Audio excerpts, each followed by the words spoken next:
nos acompaña un viejo amigo mío y de esta casa, un gran psicólogo y un excelente divulgador. Nos trae un libro que acaba de publicar, su nueva obra. Es muy prolífico, ha escrito muchísimo. En este caso el libro se titula Salir del infierno, cómo poner fin a una relación tóxica y recuperar tu vida. Está editado en la Esfera de los Libros. Él es Iñaki Piñuel, es profesor y psicoterapeuta. Seguramente ustedes le conocen porque ha sido colaborador de esta casa y de otros muchos programas de radio y de televisión durante mucho tiempo. Y precisamente este libro nos ha interesado mucho aquí en este programa porque, aparte del diagnóstico, pues nos da herramientas necesarias para reconocer personalidades psicopáticas que pueden destrozarnos la vida si están cerca de nosotras. No es el primer libro que Iñaki Piñuel escribe ni la primera investigación que hace sobre este tema. Ya tuvo anteriormente otros dos, Amor Cero y 5 trampas del amor, que también van de las relaciones tóxicas, en este caso las relaciones de pareja. ¿Qué tal, Iñaki? Iñaki Piñuel, ¿cómo estás? Un saludo, ¿qué tal, Marta? ¿Cuánto tiempo? Pues muchísimos años, se ha pasado la vida. De programa en programa y de radio en radio, desde las madrugadas esas. Las madrugadas aquellas, abriendo micrófonos con los problemas de acoso, que empezábamos hace más de 25 años, empezamos a hablar aquí en esta casa Radio Nacional. Porque fuimos pioneros, Y tú estabas ahí, en ese equipo pionero. Recuerdo con Pilar Socorro y con tanta gente que trabajaban en esa divulgación, en este servicio público, que pues es la radio pública, claro. Fuimos pioneros en esta casa, en Radio Nacional de España, como debe ser, porque somos un servicio público, en hablar de estos temas que entonces apenas se hablaba, del acoso, de las relaciones tóxicas. No se hablaba nada, ni apenas nada, no se contaba, ni siquiera el término se conocía. Yo creo que ni siquiera utilizábamos el término bullying, fíjate, o sea, claro, que ese término lo utilizábamos. No se hablaba ni de mobbing ni de bullying, era un tema tabú. Porque han pasado, pues, yo qué sé, 20 años, 30, prefiero no decirlo. Oye, pues muchas gracias por estar con nosotras en este programa hoy. Marta. Vamos a tener un tiempo de conversación interesantísimo contigo, precisamente sobre este libro, Salir del infierno, cómo poner fin a una relación tóxica y recuperar tu vida. Lo primero, cuéntame, ¿por qué te animas a escribir este libro? Ya sé que es un tema que te preocupa, pero... Bueno, porque, Marta, mucha cosa hemos hecho divulgando los fenómenos de acoso y de maltrato desde, como tú sabes, tantos años. No vamos a decir de nuevo los años que llevamos en esto para que no nos saquen la edad. Pero, aunque parezca mentira lo que voy a decir, todavía a día de hoy, y muy especialmente gente muy joven, que nos puede estar escuchando en este momento, no identifica que ciertos patrones de conducta en una relación de pareja, o incluso en una relación que no tiene por qué ser de pareja, puede ser una amistad o puede ser incluso una relación familiar, no son de recibo ni son aceptables. Y por tanto son lo que denominamos relaciones psicológicamente nocivas o tóxicas, de las que hay que zafarse lo antes posible. Porque lamentablemente quienes son actores o activos actores de esas formas diferentes, que son variaciones sobre el mismo tema de maltrato, son personas o personalidades que no tienen, en algún caso en absoluto, posibilidades de cambio, y en otro caso la posibilidad de cambiar es tan remota que prácticamente lo mejor es dejarlo y dedicarse a otra cosa. Entonces, yo me estoy encontrando todavía a estas alturas muchísimos pacientes que acuden porque han visto una emisión como esta, han oído Radio Nacional o han visto alguna de las cosas que preparamos en el canal YouTube, pues de divulgación, y caen en la cuenta de algo que deberían haber visto hace mucho tiempo y que han terminado, y esta es la palabra clave, normalizando y banalizando. Este es el problema. Todavía hoy está banalizado, normalizado un trato depejatorio, degradante, humillante, convertir al otro en el enemigo, convertirlo en el blanco de violencia verbal, de hostigamiento, de maltrato psicológico, que rara vez es el físico, porque el físico se le ha dedicado mucho tiempo y está bien que se haya hecho así, pero desgraciadamente la gran mayoría, la parte más prevalente de la violencia que queda en las relaciones humanas es más una violencia, entre comillas, de guante blanco, una violencia psicológica que además, como es insidiosa, se va instalando poco a poco, no parece que hay nada distinto un día de otro, y sin embargo se va instalando una dinámica que va quebrando la resistencia psicológica y va haciendo que la persona que la sufre no identifica a tiempo hasta que se encuentra con daños psicológicos muy severos y muy avanzados. Y esto pues me ha llevado a escribir un enésimo libro, porque no es la primera vez que yo he tratado las relaciones tóxicas. Ahí está mi libro Amor Cero, ahí está el libro Las 5 trampas del amor, ahí está el libro Libertad Cero y también Familia Cero, donde hablábamos de las dinámicas de maltrato. Pero Salir del infierno, es un libro práctico que yo he querido escribir para que las víctimas que no tienen recurso a una terapia o una ayuda psicológica profesional por diferentes razones, al menos puedan aplicarse una serie de herramientas prácticas que son sus 30 capítulos orientados a la autosanación, a los recursos, a las habilidades que una persona puede desde su casa aplicar para salir y zafar de esa relación. Pues es verdad, las relaciones tóxicas desgraciadamente están a la orden del día. Vemos muchos casos, pero el problema es que no somos capaces de detectarlas de una manera previa, precoz. Normalmente se detectan o las detectan hasta que ya es muy tarde. Iñaki, ¿cómo darnos cuenta de que un tipo o una tipa es un tóxico y qué rasgos comunes, si es que los hay, existen en esos tóxicos que los puedan definir a priori? Ya sé que no van con un cartel en la frente, pero... Claro, ese es el problema. Pero tú que los has estudiado... Sí, el problema es cuando esas personas, o más bien esos tipos de personalidades, que pueden ser de muy diferente tipo, porque no es lo mismo una personalidad psicopática que una personalidad narcisista, que simplemente una persona que es tóxica por otras razones, y pueden ser problemas debidos a la adicción a sustancias, a las drogas, al alcohol, que pueden explicar una toxicidad que no es caracteriológica, pero que en cualquier caso se manifiesta externamente igual. Entonces, no es tan importante el diagnóstico del agresor cuanto el diagnóstico de la relación tóxica. Esto es muy importante, porque muchas personas que nos están escuchando quedan paralizadas por el diagnóstico. Es que no sé, doctor, si mi pareja es psicópata, narcisista, o yo en broma digo medio pensionista, ¿no? Y no es ese el criterio básico para establecer una toxicidad relacional de la que uno debe huir, sino el hecho comprobado a través de conductas reiteradas, repetitivas, que convierten esa relación en un verdadero infierno.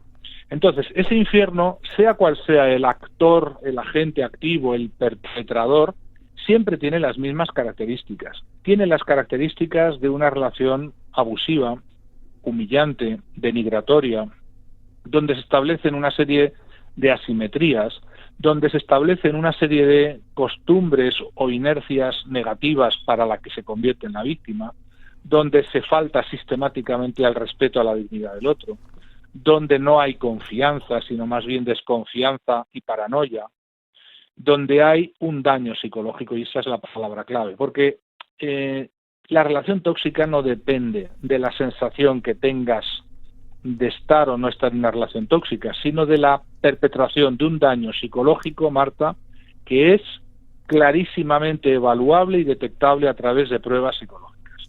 Y esta es la clave.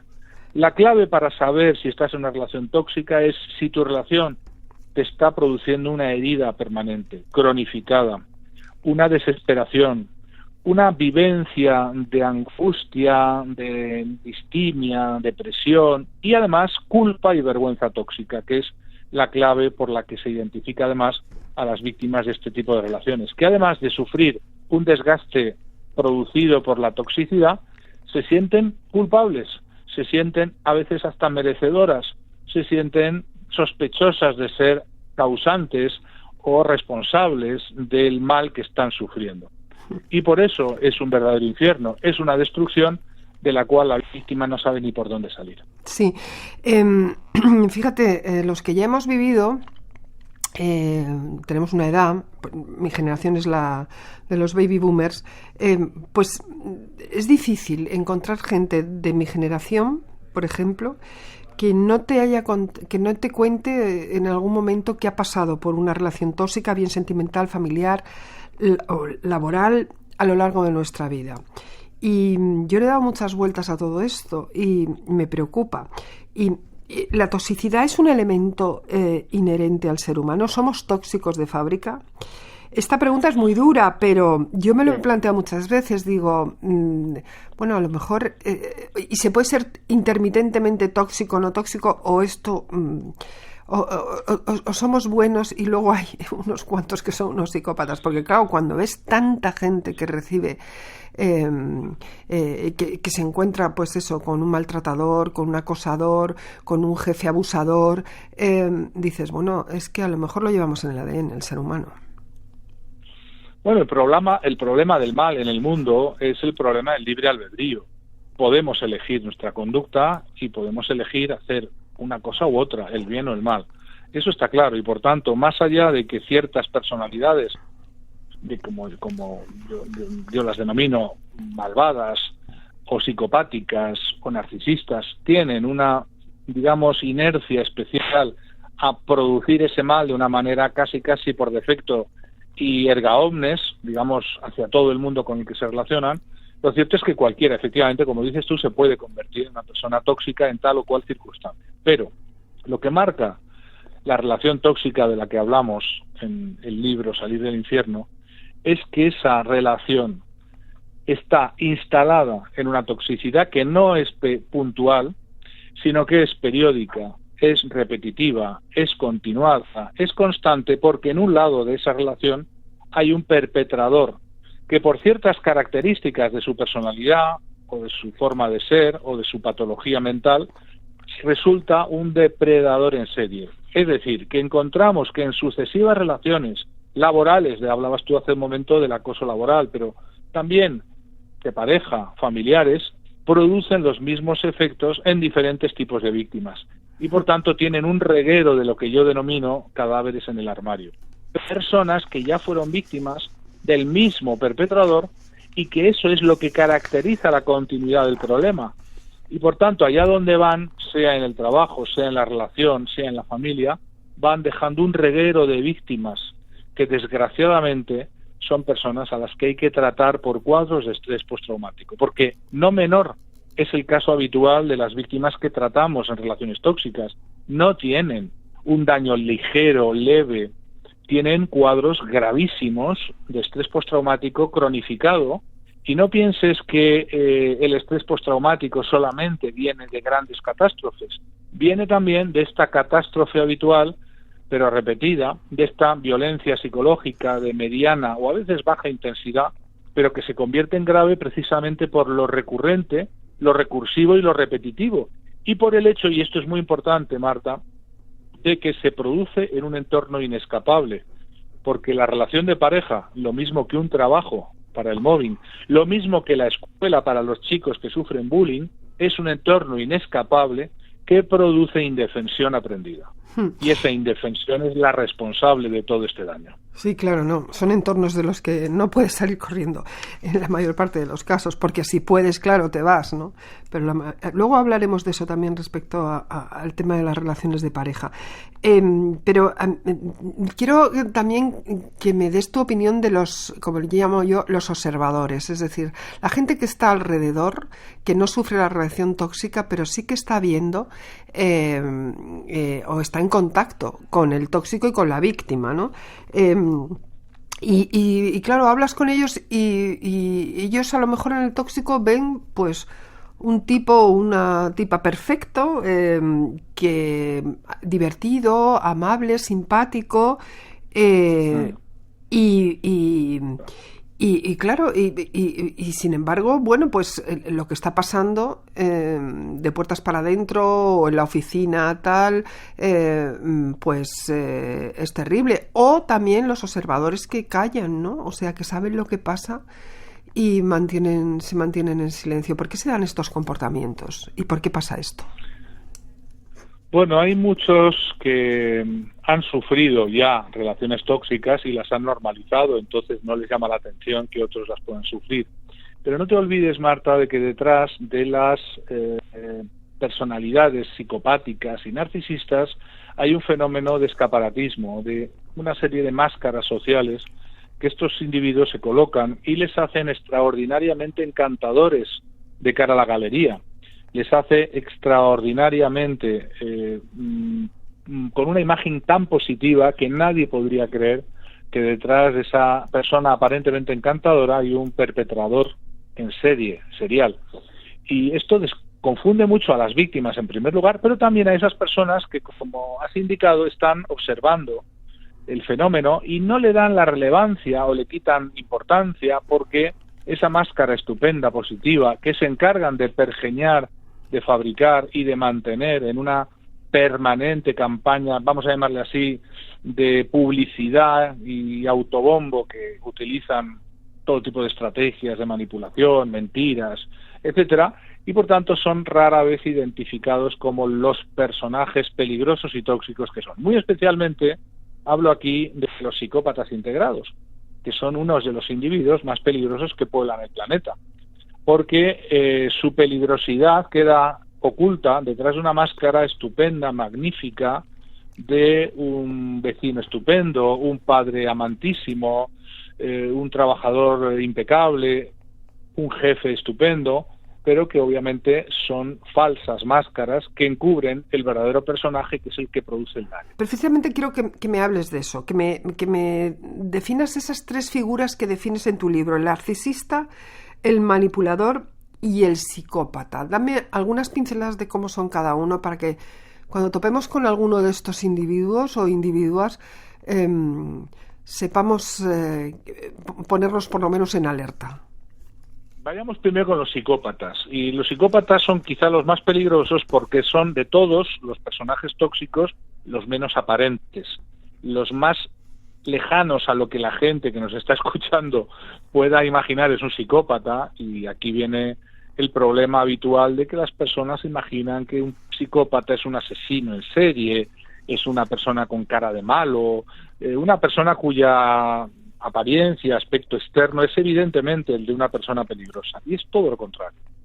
Si hay algo que caracteriza a un psicópata o una psicópata es el hecho de que su apariencia externa no deja deducir ni traslucir ni por lo más remoto el personaje frío, sin alma, sin conciencia que hay detrás.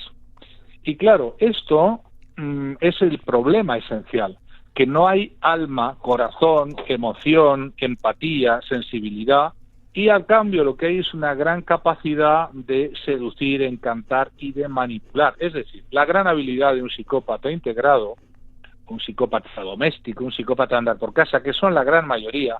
No piense nuestra audiencia que son personas que están en la cárcel porque han delinquido. La inmensa mayoría de los psicópatas están en el mundo, están integrados y son aparentemente ciudadanos normales, pero que son muy peligrosos porque son especialistas en hacer que los demás hagan lo que ellos quieren.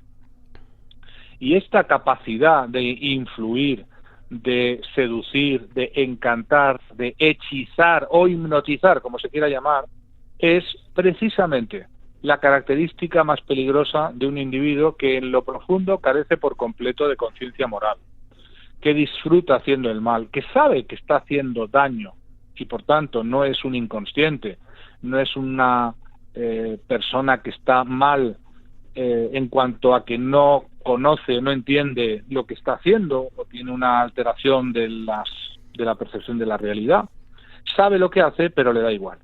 Y por eso pues llegan muy lejos, son implacables, fríos, calculadores, seducen, encantan a quien tienen por delante, o si no, los amenazan, coaccionan o eliminan cuando les estorban. Y esto lo hacen con una gran frialdad y por eso pues son tan peligrosos y tan efectivos, porque no les tiembla el pulso. Quizá la experiencia límite es lo que yo llamo el amor cero, que es enamorarse de un psicópata, de una psicópata, y quedar pues con la absoluta destrucción que pues hemos observado miles de veces en pacientes que han pasado por esa experiencia. Luego está el perfil del narcisista. Sí, el narcisista. Que es un término del que yo creo que se abusa indebidamente para decir que cualquier persona medio tóxica pues ya es un narcisista o una narcisista. Bueno, el narcisismo es un mal que está encubierto en una sociedad que lo es también narcisista. en el sentido de ser escaparatista, basada en la apariencia, en fetiches como el poder, el éxito, el dinero, la notoriedad, la fama, bueno, pues lo que es un poco nuestro mundo actual. Y entonces el narcisista, contrariamente a lo que la gran mayoría de personas cree, no es un ser dotado de una gran autoestima, sino lo contrario. Es una persona con un problema profundo y ocultado de autoestima, pero que para superarlo tiene la tendencia, la compulsión de repetición de intentar hundir, denigrar, rebajar a los demás, muy especialmente a aquellos que creen estar por encima de ellos, a los que secretamente envidian y que se convierten en el enemigo. Cuando al otro lado, en tu relación de pareja, tienes un narcisista, se convierte en el adversario, o más bien tú te conviertes en el adversario, en el enemigo a batir, en la persona que está constantemente recordándole al narcisista en su pobre autoestima lo que realmente es.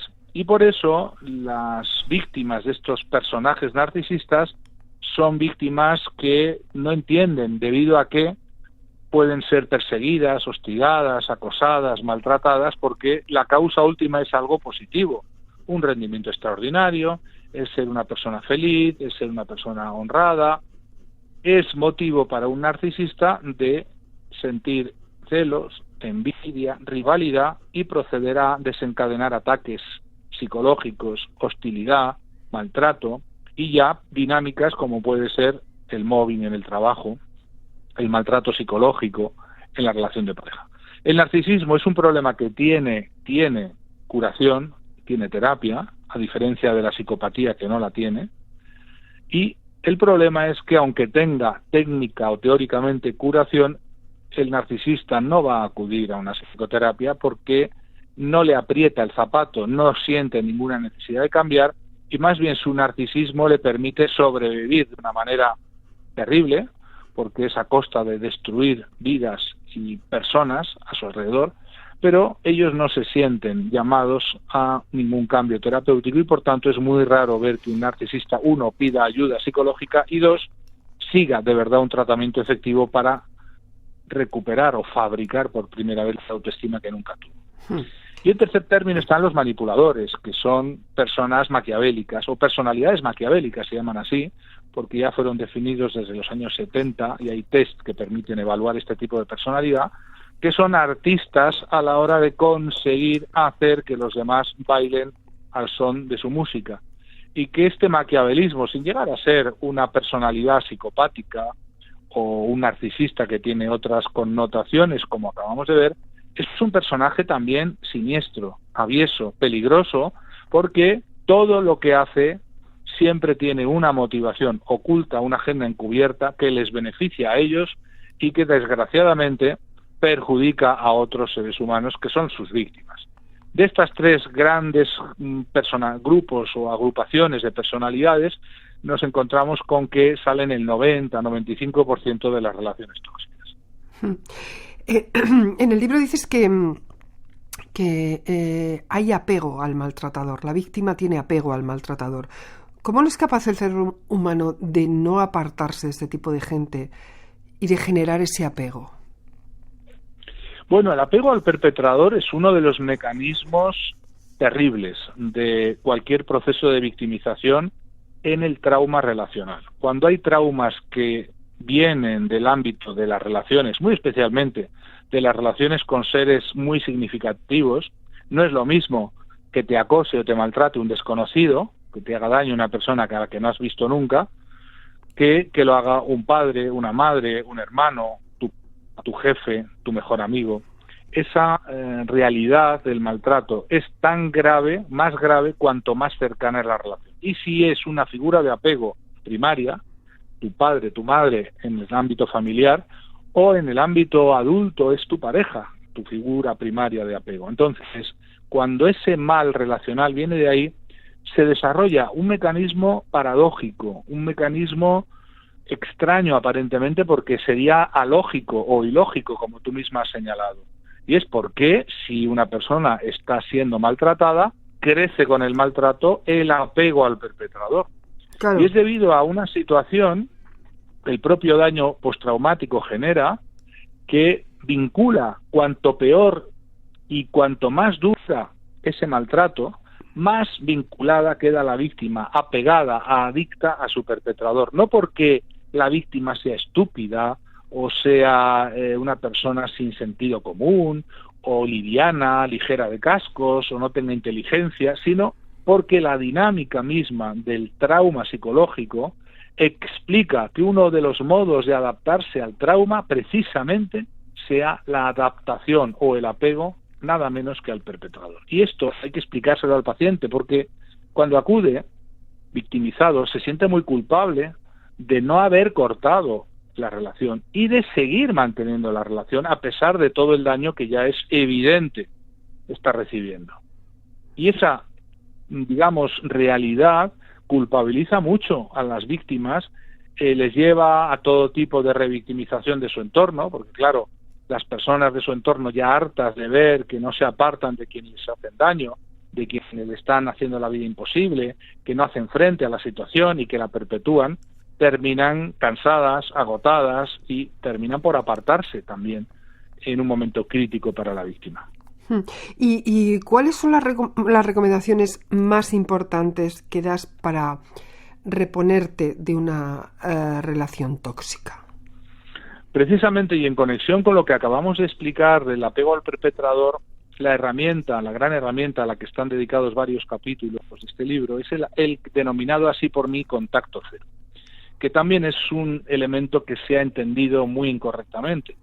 La víctima de un trauma relacional necesita un tiempo durante el cual su sistema de apego pueda descolgarse, desapegarse, desensibilizarse de ese perpetrador. Y por tanto, si están en retraumatización constante, las medidas de terapia, de psicoterapia, como pueden ser la desensibilización, el MDR, la psicoterapia cero, no funcionan porque estamos en un periodo en el cual el trauma no ha cesado, sigue manteniéndose. Y por tanto, al revés, corremos el riesgo de que el paciente, en lugar de desensibilizarse, se resensibilice. El contacto cero no es una venganza contra el perpetrador, contra la personalidad tóxica. Es un modo de permitir que la víctima tenga un periodo de recuperación lejos del maltrato, lejos del abuso. Y no ocurre este periodo si hay conexión, comunicación, llamadas, quedaditas, vueltas a empezar, oportunidades que vuelven a darse al perpetrador y vuelta a empezar de nuevo.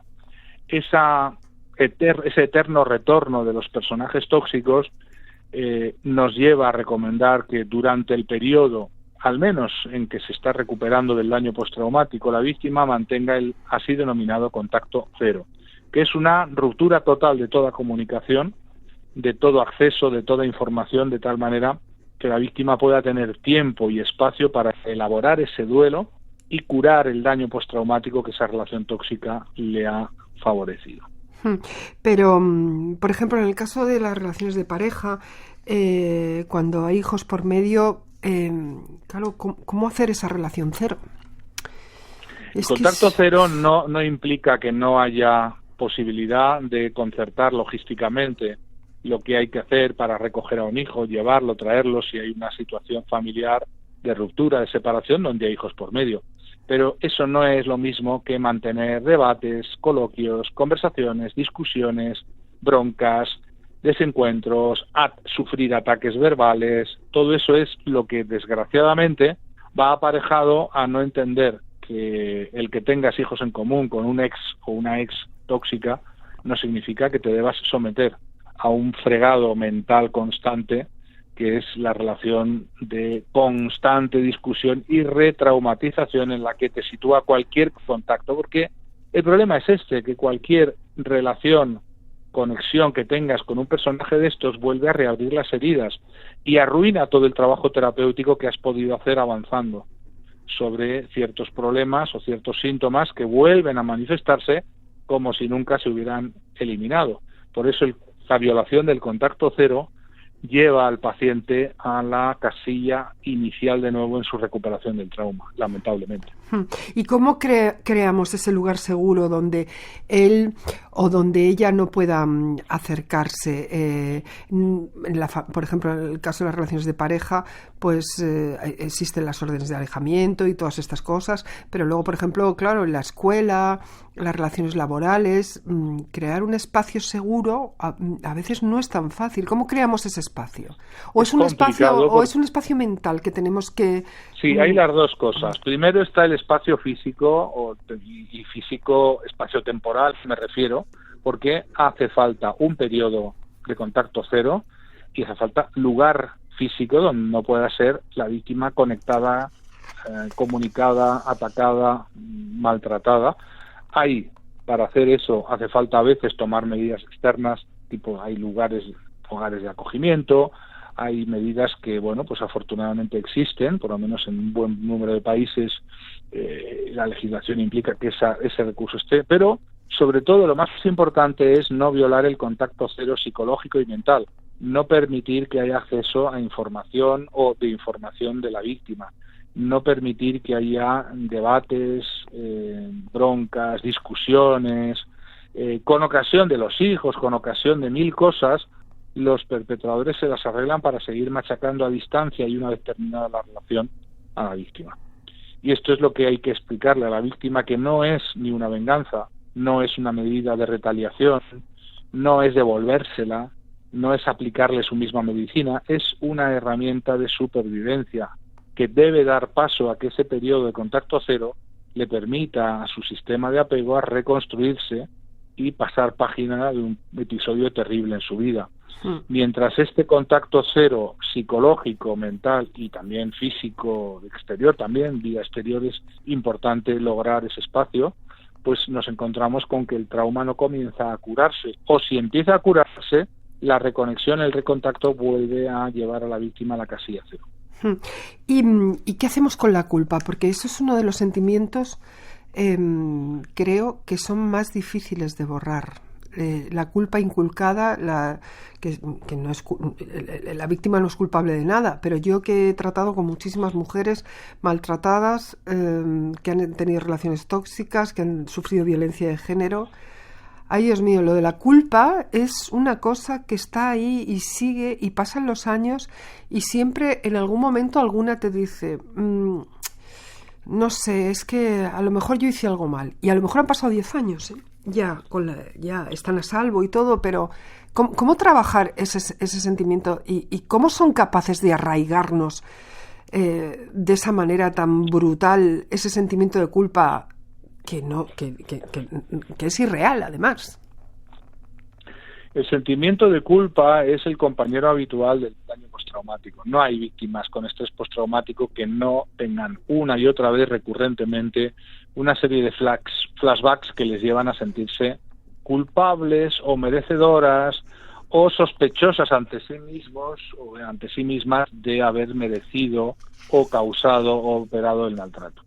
Esto ocurre desde los niños muy pequeños cuando son víctimas de abusos, de violencias, incluso de abusos sexuales, hasta los adultos. El mecanismo por el cual el mismo maltrato inocula la culpabilidad es un viejo conocido y yo ya llevo muchísimas décadas explicándolo en mis libros y formando a los psicoterapeutas que tienen que enfrentarse a la culpa. No te olvides que una forma habitual que utiliza el perpetrador para hundir, rebajar y tener a una víctima a tiro es inocularle un sentimiento de culpabilidad que es, por supuesto, inducido y que se mantiene muchos años después de haber terminado la relación.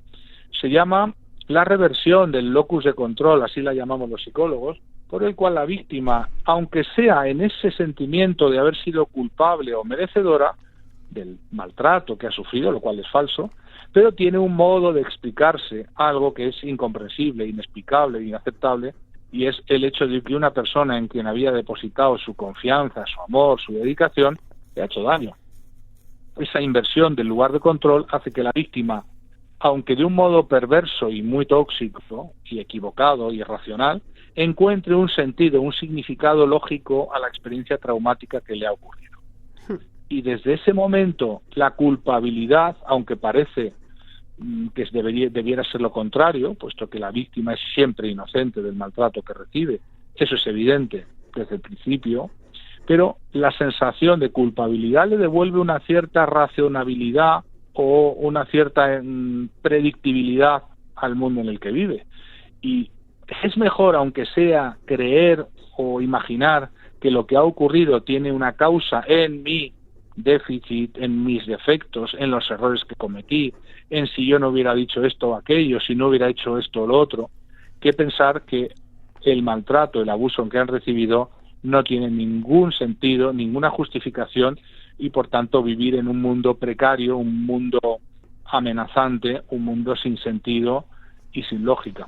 Esto es lo que explica la inversión del locus de control y lo que llamamos el sentimiento de culpa que siempre el trauma relacional inocula en las víctimas. Y una persona que ha sido objeto de una relación tóxica, ¿puede volver a ser la misma después de este sufrimiento? ¿Hay salida? Nunca son las mismas las víctimas, pero afortunadamente, porque del trauma hay una experiencia, un aprendizaje, si se sabe llevar y dirigir el proceso terapéutico. No olvidemos que la inmensa mayoría de estas personas requieren de una psicoterapia especializada en el trauma. Y cuando digo especializada, lamentablemente no sirven para este tipo de víctimas de relaciones tóxicas los consejos de la vieja y tradicional psicoterapia que hemos aplicado los psicólogos para otros problemas, como pues una depresión, como puede ser una fobia, como puede ser un trastorno de ansiedad. Lo que tienen es un cuadro de estrés postraumático que requiere herramientas específicas que se han creado y que funcionan, y es lo único que funciona para esos cuadros. Esa recuperación es posible, esa es la buena noticia. Pero también hay que decir a muchas víctimas que creen erróneamente que el tiempo lo cura todo, que pasar página es una cuestión personal y que simplemente con dejar que el tiempo pase, la herida traumática generada va a cerrarse. No es así. Los cuadros de estrés postraumático no tratados, que no se enfrentan con la herramienta terapéutica adecuada, se terminan cronificando, dan paso a décadas donde las víctimas, aunque la relación tóxica haya terminado, siguen con una desconfianza pervasiva, con flashbacks, con un insomnio retrógrado, con una angustia flotante, con somatizaciones extrañas que no remiten. En definitiva, siguen pagando el precio en diferido de algo que ya terminó, pero que el daño es lo que sigue activo porque no se ha intervenido correctamente y no se ha tratado de erradicar. Y por eso, el consejo que hay que dar es no agarrarse a esa sabiduría popular que en ciertas circunstancias funciona, de pensar que el tiempo lo cura todo y que no hay mal que 100 años dure. No, el tiempo, lamentablemente, lo que hace es cronificar los cuadros de estrés postraumático. El tiempo, pues precisamente eso es lo que ya no tenemos, Iñaki, porque se nos ha ido todo el tiempo que teníamos para hablar contigo. Una pregunta muy breve y muy rápida, porque nos quedan apenas un minuto. ¿Cómo de frecuente es la recaída? ¿Bien con el mismo perpetrador o con otros tóxicos repitiendo patrones? Muy rápido porque nos tenemos que marchar. Es muy frecuente y lamentablemente es el peligro de revictimización y de recaída es muy alto. Hay que advertirlo porque salir de una relación tóxica no siempre se consigue a la primera. No importa caerse, lo importante es volver a levantarse, intentarlo de nuevo, volver a hacer lo que es bueno para ti a pesar de que haya recaído muchas veces la víctima. Y para eso, vuelvo a decirlo, se requiere de un apoyo especializado, de una psicoterapia que diga claramente a la víctima que es inocente y que no hay nada que justifique el volver a ser revictimizada. Por eso, aunque hay recaída, caerse está permitido, pero Marta, levantarse es obligatorio. Pues sí. Pues este es Iñaki Piñuel, profesor y psicoterapeuta, psicólogo, un gran psicólogo y un gran amigo además. Y esta es una de sus obras, Salir del infierno, cómo poner fin a una relación tóxica y recuperar tu vida. Se nos ha quedado muchísimo que preguntarte, Iñaki, porque verdaderamente es muy interesante. Y además hay que aprender, esto se debería enseñar, como digo yo, en las escuelas para poder prevenir este tipo de relaciones, pero todo eso está en este libro, en Salir del infierno, cómo poner fin a una relación tóxica y recuperar tu vida, de La Esfera de los Libros. Y nada, y muchísimas gracias por haber escrito el libro y por habernos acompañado durante... Gracias a ti, Marta, como siempre. Te llamaremos más veces cuando necesitemos. Que sepan ustedes que Iñaki Piñuel está ahora en esta casa con María Torres, creo que los jueves, la madrugada del jueves al viernes, en un programa sobre salud mental muy interesante que se titula Mente Abierta. Y nada más, porque no se nos va el tiempo. Iñaki, no, ya me estaba haciendo señales fuerte, desde Marta. Control. Gracias por todo. Adiós. Adiós.